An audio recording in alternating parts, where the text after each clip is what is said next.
Hello guys, welcome back to this video. In this video I'm going to show you how you can find the squares of number using functions. So as you can see, I'm creating the function void square and integer a. So this is the name of my function. Now you'll have to create a main function.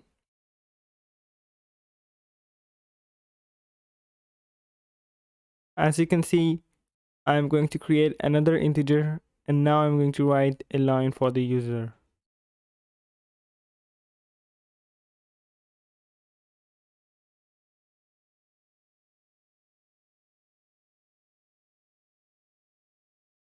And its value will get stored in number integer. So as you can see, I'm calling my function square bracket num.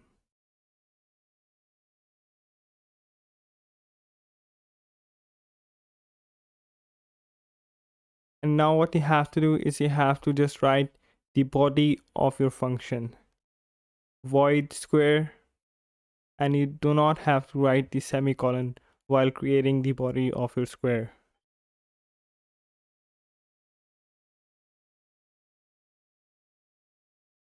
As you can see, since we want the square, so I'm going to write a asterisk a to multiply the number by itself to find its square.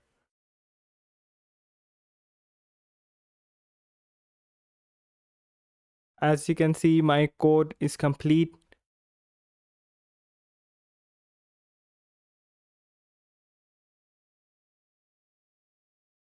Include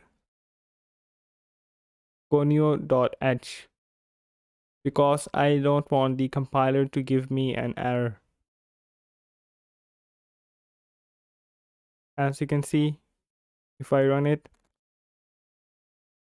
it is asking for my number.